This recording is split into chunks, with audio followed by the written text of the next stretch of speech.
بسم اللہ الرحمن الرحیم الرحمن یعملون، انہی کے لیے ان کے رب کے ہاں سلامتی کا گھر ہے، یعنی جہاں وہ ہر تکلیف سے سلامت ہوں گے، اور وہ ان کا مددگار ہے ان اعمال کی وجہ سے جو وہ کرتے ہیں۔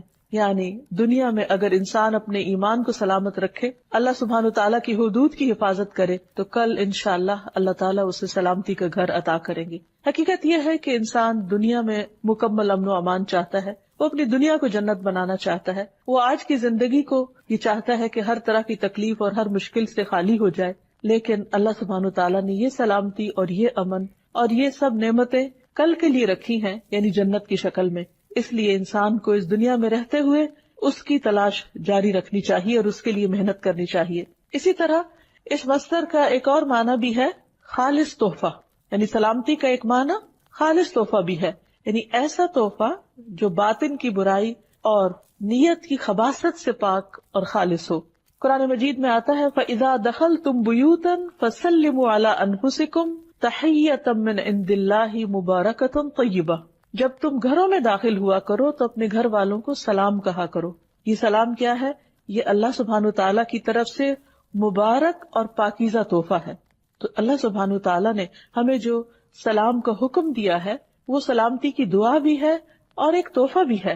ثابت بن عبید کہتے ہیں کہ میں ایک مجلس میں آیا جس میں عبداللہ بن عمر وغیرہ تھے، تو انہوں نے کہا جب تم سلام کرو تو سناؤ، یعنی اونچی آواز میں کرو، کیونکہ وہ اللہ تعالیٰ کی طرف سے طیب اور مبارک دعا ہے۔ یعنی جب ایک انسان دوسرے کو سلام کرتا ہے تو ایک طرح سے برکت کی دعا دیتا ہے اور سلامتی کی دعا دیتا ہے، اور اس چیز کو مسلمانوں کے درمیان رائج کر کے دراصل اللہ سبحانہ تعالیٰ نے انہیں ایک بہت خوبصورت تحفہ دیا ہے کہ جو وہ ہر وقت ایک دوسرے کو دے سکتے ہیں۔ جیسا کہ ہم جانتے ہیں کہ تحفے کا تبادلہ باہم محبت بڑھاتا ہے، لیکن یہ ممکن نہیں کہ انسان ہر وقت ایک دوسرے کو مادی شکل میں تحفے دے سکے۔ اللہ سبحانہ تعالیٰ نے ہم سب پر کس قدر مہربانی کی ہے اور ہمیں ایک ایسا کلمہ سکھا دیا، یعنی سلام کا، کہ جو خود ایک تحفہ ہے، اور اس کو خود اس نے تحفہ اور برکت والی چیز کہا ہے کہ اگر ہم ایک دوسرے کے ساتھ اس کو ایکسچینج کرتے رہیں تو اس میں ہمارا کچھ بھی خرچ نہیں آتا، لیکن اگر ہم خوشی کے ساتھ دوسروں کو سلام کریں اور جواب میں سلامتی کی دعا پائیں تو اس سے یقیناً ایسے لوگوں کے اندر رحمتیں اور برکتیں نازل ہوں گی، ان کے اندر سے دشمنیاں اور حسد اور شیطان کی ڈالی ہوئی نجاست ختم ہوگی۔ اللہ سبحانہ وتعالیٰ کی طرف سے یہ پاکیزہ اور خوبصورت تحفہ آدم علیہ السلام کو ملا تھا، جو ان کی سب اولاد کے لیے تھا۔ اب کچھ نے اسے اختیار کر لیا اور کچھ نے نہیں۔ حدیث میں آتا ہے رسول اللہ صلی اللہ علیہ وسلم نے فرمایا، اللہ سبحانہ وتعالیٰ نے جب آدم علیہ السلام کو پیدا کیا تو ان سے فرمایا کہ جاؤ اور فرشتوں کو سلام کرو، اور جو کچھ وہ تمہیں کہیں اسے غور سے سنو، وہ تمہارا اور تمہاری اولاد کا سلام ہوگا۔ آدم علیہ السلام فرشتوں کے پاس گئے اور انہوں نے کہا السلام علیکم۔ فرشتوں نے جواب میں کہا السلام علیک ورحمۃ اللہ، انہوں نے لفظ رحمت اللہ کا اضافہ کر لیا۔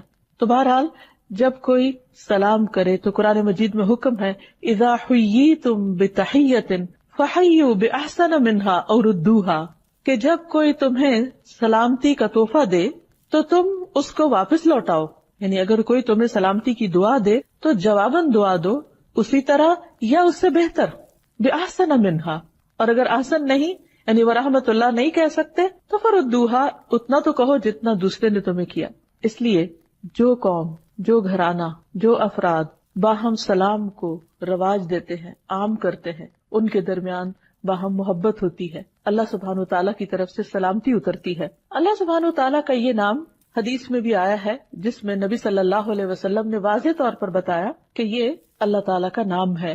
عبداللہ بن مسعود کہتے ہیں کہ جب ہم نبی صلی اللہ علیہ وسلم کے پیچھے نماز پڑھا کرتے تو ہم کہتے سلام ہو جبرائیل پر، سلام ہو میکائیل پر، سلام ہو فلاں پر، فلاں پر، سلام ہو اللہ تعالیٰ پر۔ تو رسول اللہ صلی اللہ علیہ وسلم ایک روز ہماری طرف متوجہ ہوئے اور فرمایا ان اللہ هو السلام، اللہ تعالیٰ تو خود السلام ہے، یعنی تم اللہ تعالیٰ کو کیا سلامتی بھیجو گے، وہ تو خود ہی سلامتی، سراسر سلامتی، اور ہر طرح کی سلامتی اسی کی ذات کی طرف سے آتی ہے۔ اور وہ نہ صرف یہ کہ خود سلامتی والا ہے بلکہ سلامتی دینے والا بھی ہے۔ نبی صلی اللہ علیہ وسلم ہر نماز کے بعد 3 بار استغفار کرتے، استغفر اللہ استغفر اللہ استغفر اللہ، اور اس کے بعد یہ دعا پڑھا کرتے تھے اللہم انت السلام ومنک السلام تبارکت یا ذا الجلال والاکرام، اے اللہ تو السلام ہے، یعنی تمام عیوب سے پاک ہے، ہر کمی سے پاک ہے، اور تجھی سے سلامتی ہے، یعنی اس کائنات کے اندر جو کچھ بھی سلامت ہے وہ تیری وجہ سے ہے۔ اے بزرگی اور بخشش والے، تو برتر ہے، بہت برکت والا ہے، تبارکت یا ذا الجلال والاکرام۔ اللہ سبحانہ وتعالی نے اپنے انبیاء اور نیک بندوں کو دنیا میں سلام کیا ہے۔ قرآن مجید میں آتا ہے سلام علی نوح، سلامتی ہو نوح پر علیہ السلام۔ پھر اسی طرح سلام علی ابراہیم، ابراہیم پر سلامتی ہو۔ سلام علی موسیٰ، موسیٰ علیہ السلام پر سلامتی ہو۔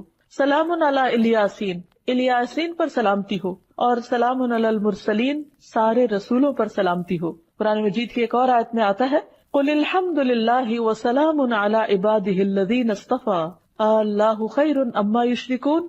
اللہ تعالیٰ نے نبی صلی اللہ علیہ وسلم سے کہا، کہہ دیجئے سب تعریف اللہ کے لیے ہے اور سلام ہے اس کے ان بندوں پر جنہیں اس نے چن لیا، کیا اللہ بہتر ہے یا وہ جنہیں یہ شریک ٹھہراتے ہیں۔ اللہ سبحانہ وتعالی جو السلام ہے، اسی سے سلامتی اور عافیت کی امید اور توقع کی جا سکتی ہے۔ وہی اپنے بندوں کو ہر طرح کے ہول، ہر طرح کے خوف اور ہر طرح کی پریشانی میں سلامتی عطا کرتا ہے، جیسی سلامتی اس نے یحییٰ علیہ السلام کو عطا کی، جس کا خاص طور پر اللہ تعالیٰ نے قرآن مجید میں ذکر کیا۔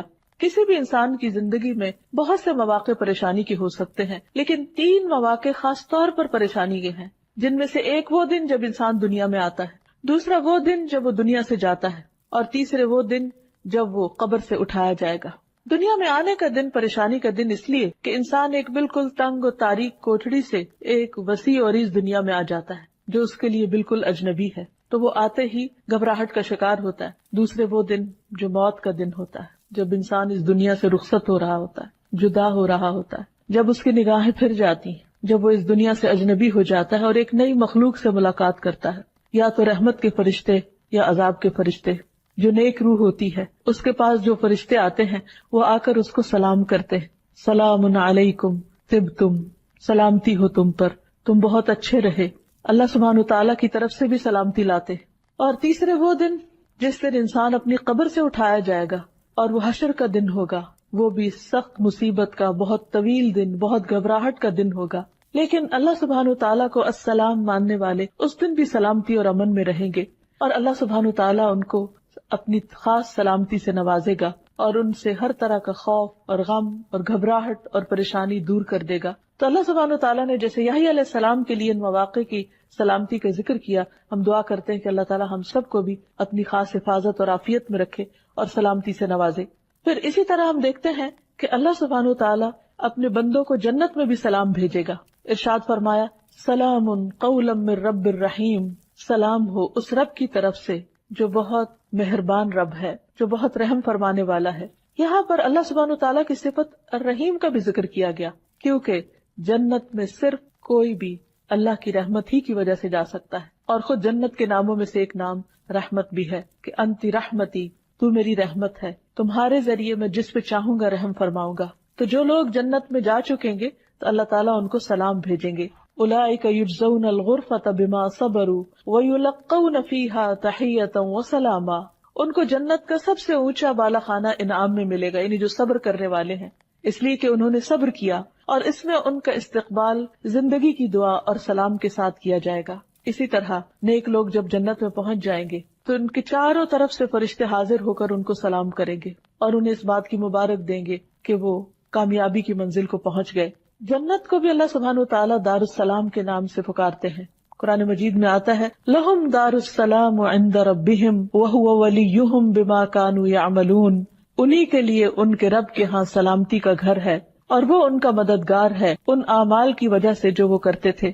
یعنی جنت ایک ایسا مقام ہے کہ جہاں انسان کو کسی قسم کی کوئی تکلیف نہ ہوگی، کوئی پریشانی نہ ہوگی، لا یسمعون فیہا لغوا ولا تأثیما، جس میں انسان نہ کوئی بےہودہ گفتگو سنے گا اور نہ ہی گناہ میں ڈالنے کی کوئی بات، الا قیلا سلاما سلاما، مگر وہاں ایک قول بہت زیادہ ہوگا، ایک بات بہت عام ہوگی اور وہ سلام ہی سلام ہوگی، یعنی ہر طرف سے سلامتی کی پکار ہوگی، ہر کوئی ایک دوسرے کو سلامتی کے ساتھ گریٹ کر رہا ہوگا۔ کتنی خوبصورت ہے وہ جگہ اور کتنا بہترین ہے وہ مقام، لیکن وہ کس کے لیے ہے؟ یہ ان لوگوں کے لیے ہے جو دنیا میں ایک دوسرے کو اپنی تکلیفوں سے سلامتی میں رکھے، جو دنیا میں دوسروں کے لیے تکلیف کا باعث نہ رکھے۔ بنے، جو اپنی زبان سے دوسروں کو سلامت رکھے، جو اپنے ہاتھوں سے دوسروں کو سلامت رکھے، جو اس دنیا میں شر اور فساد نہ پھیلائیں، دنیا کو بھی ایک سلامتی کی جگہ بنائیں۔ پھر یہ ہے کہ اللہ سبحانہ وتعالیٰ کا جو نام السلام ہے، یہ اس لیے بھی ہے کہ اللہ سبحانہ وتعالیٰ ہر نقص اور عیب سے پاک ہے۔ اللہ سبحانہ وتعالیٰ کی صفات اتنی بلند ہیں، اس کی شان اتنی بلند ہے کہ اس کے اندر کسی قسم کا بھی کوئی عیب نہیں پایا جاتا، اور اسی لیے وہ سلامتی کو پسند کرتا ہے۔ اس نے ہمارے لیے جو دین پسند کیا اس کا نام بھی اسلام رکھا، جو پھر اسی روٹ یعنی سین لام میم سے ہی ہے کہ جو شخص اسلام قبول کر لیتا ہے وہ سلامتی میں آ جاتا ہے، اللہ تعالیٰ کی رحمت میں آ جاتا ہے۔ قرآن مجید میں اللہ سبحانہ وتعالیٰ فرماتے ہیں وَرَضِيتُ لَكُمُ الْإِسْلَامَ دِينًا، میں نے تمہارے لیے دین اسلام کو پسند کیا، یعنی اسلام کو بطور دین تمہارے لیے پسند کیا۔ پھر اللہ تعالیٰ جو انسانوں کو ہدایت کی طرف بلاتا ہے تو اس کے لیے بھی فرماتا ہے وَاللَّهُ يَدْعُو إِلَى دَارِ السَّلَامِ، اللہ تمہیں سلامتی کے گھر کی طرف دعوت دیتا ہے، یعنی اگر تم اللہ کی مرضی کے مطابق زندگی بسر کرو، اس کی اطاعت کرو، اس کی فرما برداری کرو تو تم سلامتی کو پہنچو گے۔ پھر اسی طرح ایک اور جگہ پر فرمایا قَدْ جَاءَكُم مِّنَ اللَّهِ نُورٌ وَكِتَابٌ مُّبِينٌ يَهْدِي بِهِ اللَّهُ مَنِ اتَّبَعَ رِضْوَانَهُ سُبُلَ السَّلَامِ وَيُخْرِجُهُم مِّنَ الظُّلُمَاتِ إِلَى النُّورِ بِإِذْنِهِ وَيَهْدِيهِمْ إِلَى صِرَاطٍ مُّسْتَقِيمٍ۔ لوگو، اب تمہارے پاس اللہ کی طرف سے روشنی اور ایک ایسی واضح کتاب آ چکی ہے جس کے ذریعے اللہ تعالیٰ ان لوگوں کو سلامتی کی راہیں دکھاتا ہے جو اس کی رضا کے پیچھے چلتے ہیں، اور انہیں اپنے اذن سے اندھیروں سے نکال کر روشنی کی طرف لے جاتا ہے اور سیدھی راہ کی طرف ان کی رہنمائی کرتا ہے۔ عام طور پر ہمارا یہ خیال ہوتا ہے کہ شاید اگر ہم دین کی طرف آئیں گے یا ہم اللہ سبحانہ وتعالیٰ کی بات مانیں گے شاید دنیا ہمارے لیے مشکل ہو جائے گی، لیکن حقیقت یہ ہے کہ اللہ سبحانہ وتعالیٰ نے جتنے بھی احکامات ہمیں دیے ہیں بعض اوقات وہ ہمیں اپنی مرضی کے خلاف یا پسند کے خلاف لگتے ہیں، یا ہماری خواہش نفس اس کے اگینسٹ جاتی ہے، اور ہم یہ سمجھتے ہیں کہ شاید یہ ہمارے اوپر زیادتی کی گئی ہے ہمیں کوئی خاص حکم دے کر، لیکن اگر تھوڑا سا گہرائی میں انسان دیکھے تو اللہ تعالیٰ کے حکم ماننے میں انسان کے لیے سلامتی ہی سلامتی ہے، دو طرح سے۔ ایک تو یہ کہ دنیا میں انسان کے اوپر دین جو بھی پابندیاں لگاتا ہے وہ جس پر پابندی لگ رہی ہوتی ہے اس کے لیے تو تھوڑی مشکل کا باعث ہوتی ہے، لیکن اس سے دوسرے لوگ امن چین میں آتے ہیں۔ مثلا اللہ تعالیٰ نے اگر چوری سے منع کیا تو کیوں منع کیا؟ تاکہ دوسروں کا مال سلامت رہے۔ اب جو چور ہے ہو سکتا ہے وہ یہ سمجھے کہ اس کی کوئی چیز ضرورت ہے اور اس کو کسی اور کے مال میں مل رہی ہے تو اسے اجازت دی جائے اور اس کو نہ پوچھا جائے اور نہ پکڑا جائے، اس کو برا بلا نہ کہا جائے، لیکن کیا واقعی عقل بھی اس کو مانتی ہے کہ کسی کو اس بات کی اجازت دے دی جائے کہ وہ دوسرے کے مال میں اپنی مرضی شروع کر دے؟ اللہ تعالیٰ نے اس کی اجازت نہیں دی اور اسے کبیرہ گناہوں میں شمار کیا۔ کیوں؟ تاکہ دوسروں کا مال سلامت رہے۔ اسی طرح جھوٹ بولنا، دھوکہ دینا، وعدہ خلافی کرنا، غیبت کرنا، دوسروں کو تانے دینا، یہ ہو سکتا ہے کہ کسی کے لیے بہت ایک خوشگوار فعل ہو، اور کچھ لوگوں کی ہیبٹ بن جاتی ہے کہ وہ دوسروں کی برائیاں کر کے اس سے لطف اٹھاتے ہیں، یا دوسروں کی عزت اچھال کر اس کو اپنے لیے ایک بہت انجوائبل چیز سمجھتے ہیں اور اس میں کوئی قباحت محسوس نہیں کرتے، یا بعض اوقات دوسروں کو تانا دے کر دوسروں کا دل دکھا کر وہ بہت لطف اٹھاتے ہیں۔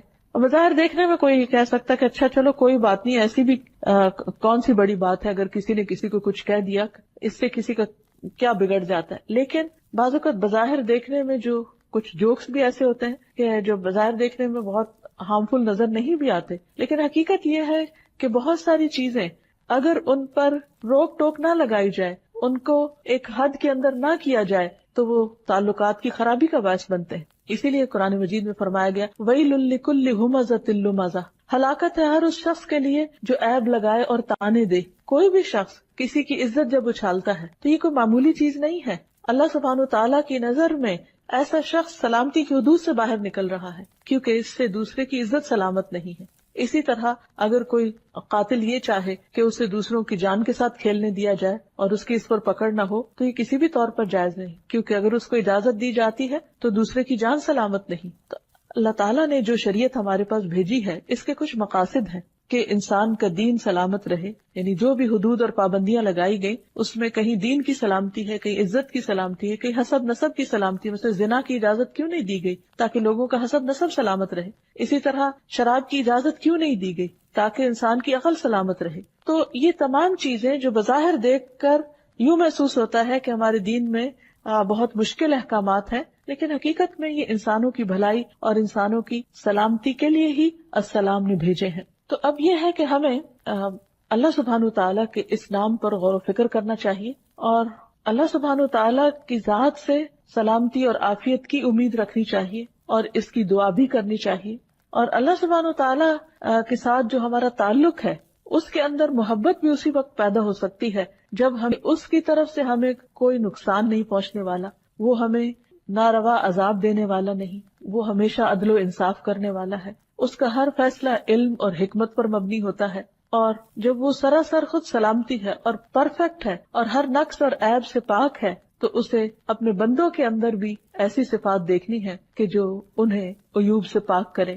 ہمارا دین جہاں ہماری دنیا کی سلامتی کا ذریعہ ہے، اور اس میں پائے جانے والے احکامات جو بظاہر نفس پر بھاری اور مشکل ہی کیوں نہ ہو، وہ ہمارے لیے دراصل سلامتی کا پیغام ہے، لیکن اس کے ساتھ ساتھ یہ دین ہماری آخرت کی سلامتی کا ذریعہ بھی ہے۔ جب ایک انسان دنیا میں اللہ تعالیٰ کے احکامات کی پابندی کرتا ہے تو وہ موت کے وقت قبر میں اور قبر سے اٹھنے کے بعد امن اور چین میں رہے گا، سلامتی میں رہے گا۔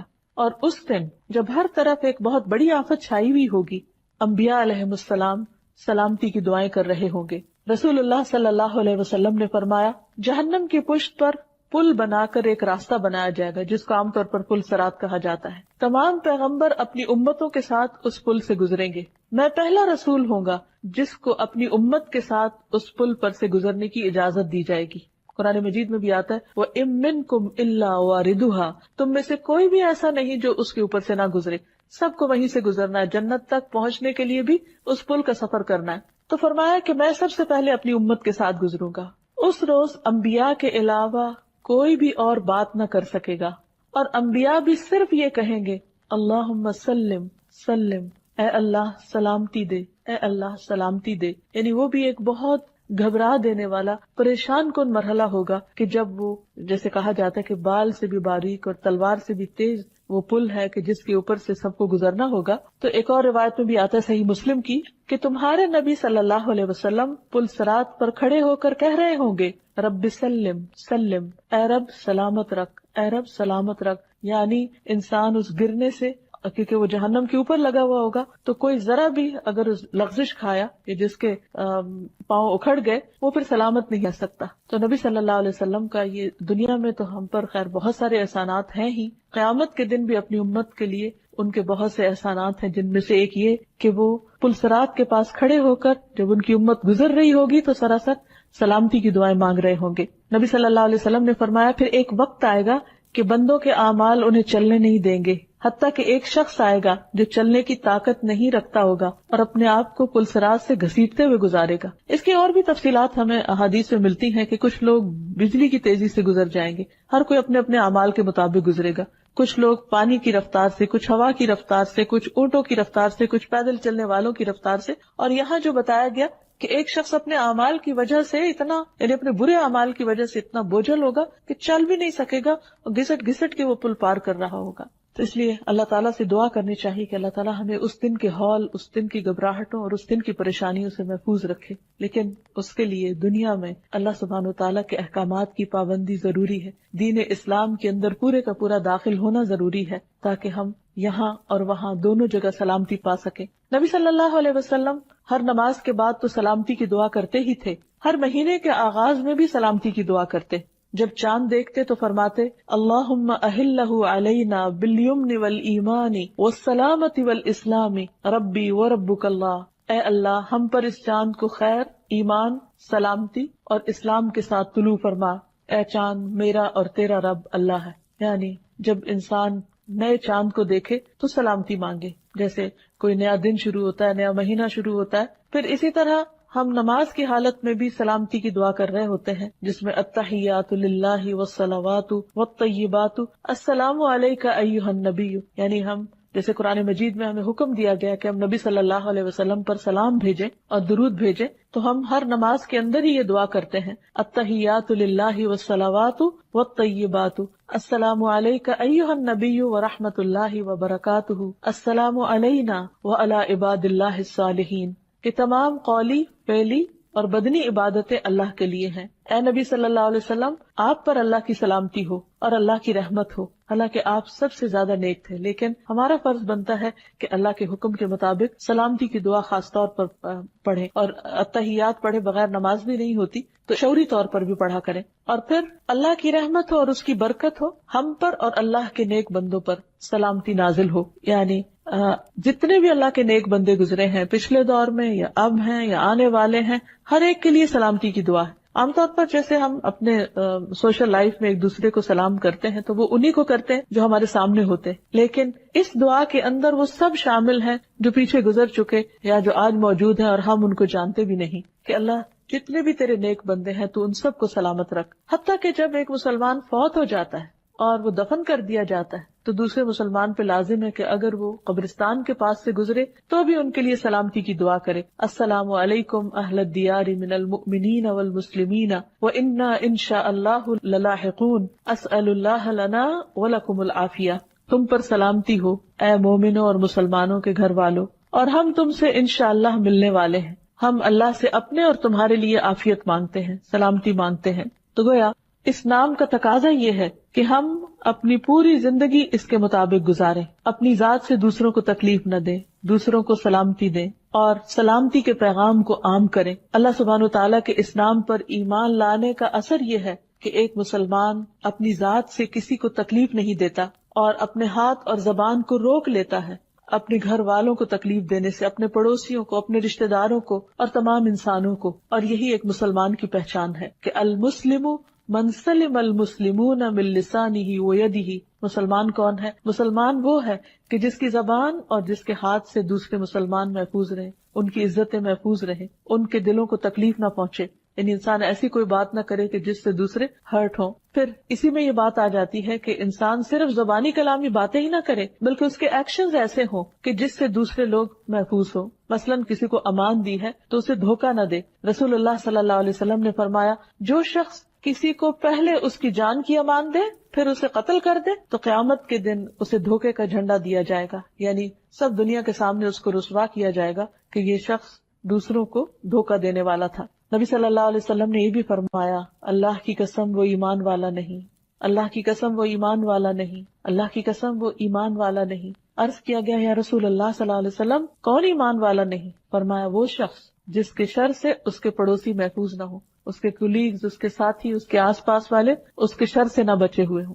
تو آپ سوچئے کہ اگر کوئی شخص کسی کے لیے سلامتی کا ماحول نہیں پیدا کرتا تو وہ خود کیسے سلامت ہو سکتا ہے؟ اللہ کے رسول صلی اللہ علیہ وسلم اس سے کیسے خوش ہو سکتے ہیں؟ وہ ان کی شفاعت کی کیسے امید رکھ سکتا ہے؟ لہذا بہت ضروری ہے کہ ہم اپنے آپ کو اس قابل بنائیں، اس چیز کے اہل بنائیں ان اعمال کے ذریعے جو سلامتی کو دعوت دیتے ہیں. اللہ سبحانہ وتعالیٰ کا یہ نام اور صفت ہم سے تقاضا کرتی ہے کہ ہم سلامتی کو عام کریں اور باہم ایک دوسرے کو کثرت سے سلام کریں. رسول اللہ صلی اللہ علیہ وسلم نے فرمایا سلام اللہ کے ناموں میں سے ایک نام ہے جسے اس نے زمین میں رکھا ہے، تم سلام کو آپس میں پھیلاؤ. یعنی جس وقت بھی ایک شخص دوسرے کو السلام کہتا ہے تو گویا وہ اللہ کا نام لے رہا ہوتا ہے، وہ ایک عبادت کی حالت میں ہوتا ہے. اللہ سبحانہ وتعالیٰ نے ایک خوبصورت لفظ، ایک خوبصورت تحفہ بھیجا ہے کہ جس کو ہم ایک دوسرے کو دیتے رہیں تو ہمارے لیے بھی سلامتی ہوگی اور دوسرے بھی محفوظ رہیں گے. کیونکہ یہ نہیں ہو سکتا کہ آپ کسی کو کہیں کہ تم پر سلام ہو اور پھر اس کے بعد اس کو کسی قسم کی تکلیف دیں یا اس کے ساتھ زیادتی کریں. یہ گویا سلام ایک ڈھال ہے کہ جو انسان کو دوسرے انسان تک تکلیف پہنچانے میں ایک روک کا کام دیتا ہے. پھر اسی طرح آپ صلی اللہ علیہ وسلم نے فرمایا افشوا السلام تسلموا، تم سلام پھیلاؤ سلامت رہو گے. یعنی اگر کوئی شخص یہ چاہتا ہے کہ وہ خود بھی سلامت رہے اور دوسرے بھی سلامت رہے تو انہیں سلام کلچر کو عام کرنا چاہیے. ابو الدرداء سے مروی ہے رسول اللہ صلی اللہ علیہ وسلم نے فرمایا افشوا السلام کی تعلو، سلام پھیلاؤ تاکہ تم بلند ہو جاؤ. اس سے پتہ چلتا ہے کہ سلام کرنا بلندی کا ذریعہ بھی ہے. اور پھر ایک مسلمان کے دوسرے مسلمان پر جو 6 حقوق ہیں ان میں سے سب سے پہلے نمبر پر سلام ہی ہے. پھر مسلمان کی گفتگو کا آغاز بھی سلام سے ہونا چاہیے. حدیث میں آتا ہے السلام قبل الکلام، کلام سے پہلے سلام کیا جائے. اور پھر صرف ملاقات کے وقت ہی سلام نہ کیا جائے، جدا ہوتے وقت بھی سلام کیا جائے. نبی صلی اللہ علیہ وسلم نے فرمایا جب تم میں سے کوئی شخص کسی مجلس میں پہنچے تو سلام کرے اور جب وہاں سے جانے کے لیے کھڑا ہو تو سلام کرے. اور دوسرا سلام پہلے سلام سے کچھ کم نہیں، یعنی دونوں ہی امپورٹنٹ ہے. اسی طرح صرف السلام علیکم بھی کہا جا سکتا ہے اور السلام علیکم ورحمۃ اللہ وبرکاتہ بھی، جو اس میں ان دو مزید دعاؤں کا اضافہ کرتا ہے اس کا اجر اور بھی زیادہ بڑھ جاتا ہے۔ پھر جو شخص سلام میں پہل کرتا ہے وہ دراصل اللہ کی قربت تلاش کر رہا ہوتا ہے، یعنی سلام کرنا محض ایک رسمی یا رواجی کلمہ نہیں ہے بلکہ یہ سراسر عبادت ہے جس سے اللہ کا قرب نصیب ہوتا ہے۔ ابو امامہ کہتے ہیں کہ عرض کیا گیا، اے اللہ کے رسول صلی اللہ علیہ وسلم، جب دو آدمیوں کی ملاقات ہو تو کون پہلے سلام کرے، پہل کس کو کرنی چاہیے؟ آپ نے فرمایا جو ان دونوں میں سے اللہ کے نزدیک زیادہ ہوگا وہ سلام میں پہل کرے گا، یعنی جو سلام کرنے میں پہل کر جاتا ہے وہ دراصل اس بات کی علامت ہے کہ وہ اللہ کے قریب ہے، یعنی اللہ سبحانہ تعالیٰ کی اس صفت کے ساتھ اس کو ایک خاص تعلق ہے اور وہ انشاءاللہ اللہ تعالیٰ کی طرف سے سلامتی بھی پائے گا۔ پھر یہ ہے کہ سلام پہلے کرنے میں اجر میں بھی سبقت لے جاتا ہے انسان، یعنی دونوں کو اگرچہ ثواب ملتا ہے لیکن جو پہل کرتا ہے اس کو زیادہ اجر ملتا ہے، اور یہ مفت میں نیکیاں کمانے کا ایک ذریعہ ہے جس پر کچھ بھی خرچ نہیں آتا۔ ابو ہریرہ کہتے ہیں کہ ایک شخص رسول اللہ صلی اللہ علیہ وسلم کے پاس آیا، آپ اس وقت ایک مجلس میں تشریف رکھے ہوئے تھے۔ اس شخص نے کہا السلام علیکم، آپ نے فرمایا 10۔ دوسرا آیا، اس نے کہا السلام علیکم ورحمۃ اللہ، آپ نے فرمایا 20۔ تیسرا آیا، اس نے کہا السلام علیکم ورحمۃ اللہ وبرکاتہ، آپ نے فرمایا 30۔ یعنی پہلے کو 10، دوسرے کو 20 اور تیسرے کو 30 نیکیاں ملیں گی۔ تو انسان جتنی چاہے اپنے لیے نیکیاں بڑھا لے۔ سلام صرف نیکیاں بڑھانے ہی کا ذریعہ نہیں بلکہ آپس کی محبت بڑھانے کا ذریعہ بھی ہے، جنت میں لے جانے والا عمل ہے۔ نبی صلی اللہ علیہ وسلم نے فرمایا، تم جنت میں داخل نہ ہو سکو گے جب تک ایمان نہ لاؤ، اور تم ایمان نہیں لا سکتے جب تک آپس میں محبت نہ کرو، یعنی باہم محبت ایمان کا ذریعہ ہے۔ کیا میں تمہیں ایسی بات نہ بتاؤں کہ تم اس پہ عمل کرو تو تمہارے درمیان محبت پیدا ہو جائے؟ افشوا السلام بینکم، آپس میں سلام کو رواج دو، یعنی جب کثرت سے سلام کرو گے تو دلوں میں محبت پیدا ہو جائے گی۔ اور پھر یہ کہ صرف بڑوں کو ہی نہیں، صرف اپنے جیسوں کو ہی نہیں بلکہ بچوں کو بھی سلام کرنا چاہیے۔ انس کہتے ہیں کہ نبی صلی اللہ علیہ وسلم بچوں کے پاس سے گزرے تو آپ نے ان کو سلام کیا۔ پھر اسی طرح بعض اوقات انسان کہیں باہر جاتا ہے تو سلام کرتا ہے لیکن گھر والوں کو سلام نہیں کرتا، تو گھر والوں کو بھی سلام کرنا چاہیے۔ ابو امامہ کہتے ہیں آپ صلی اللہ علیہ وسلم نے فرمایا، 3 لوگ ایسے ہیں جن کا ضامن اللہ ہے، اگر وہ زندہ رہے تو اللہ ان کے لیے کافی ہو جائے گا، اگر فوت ہو جائے تو وہ جنت میں داخل ہوگا۔ ایک وہ شخص جو اپنے گھر میں سلام کر کے داخل ہو، یعنی اپنے ہی گھر والے ہیں، اپنے ہی پیارے ہیں لیکن ان کو بھی دعا دیتا ہے، کیونکہ بعض اوقات ہم سمجھتے ہیں کہ شاید یہ کرٹسی کے طور پر یا دوسرے لوگوں کے ساتھ ایک اچھا ریلیشن بنانے کے لیے، بے تکلفی لانے کے لیے یہ کلمہ دہرایا جائے، نہیں، جو شخص گھر والوں کو سلام کرتا ہے وہ جنت کا مستحق قرار پاتا ہے۔ پھر اسی طرح وہ شخص جو مسجد کی طرف چلا، اللہ اس کا ضامن، اور تیسرا وہ جو اللہ کے راستے میں نکلا، اللہ تعالیٰ اس کا بھی ضامن ہے، اس کا بھی مددگار ہے۔ یہاں تک کہا گیا ہے کہ اگر گھر خالی ہو تو بھی سلام کرو۔ عبداللہ بن عمر کہتے ہیں کہ جب کوئی خالی گھر میں داخل ہو تو کہے السلام علینا وعلی عباد اللہ الصالحین، سلام ہو ہم پر اور اللہ کے نیک بندوں پر۔ السلام علینا یعنی اور کوئی نہیں تو اپنے آپ ہی کو سلام کرے۔ پھر اسی طرح اگر گھر میں کوئی سو رہا ہو تو ہلکی آواز سے سلام کرے، تاکہ یہ نہیں کہ زبان سے تو سلامتی بھیج رہا ہے لیکن اس کو دوسرے کو تکلیف دے رہا ہے۔ پھر اسی طرح جس کو نہ جانتے ہو اس کو بھی سلام کیا جائے، کہیں جھگڑا ہو جائے، بحث ہو جائے یا کوئی لا علم شخص کوئی ناروا بات کرے تو اس کو بھی سلام کر کے انسان ایک طرف ہو جائے، جیسے قرآن مجید میں آتا ہے وَإِذَا خَاطَبَهُمُ الْجَاهِلُونَ قَالُوا سَلَامًا، کہ جب جاہلوں سے ان کا پالا پڑتا ہے تو کہہ دیتے ہیں تم پر سلامتی ہو، اور ان سے اعراض برتتے ہیں۔ پھر یہ کہ سلام جو ہے وہ ناراضگی دور کرنے کا بھی ذریعہ ہے، اور جب کبھی باہم رنجش ہو جائے یا کوئی تعلقات میں کمی بیشی ہو جائے تو اس وقت بھی اس تعلق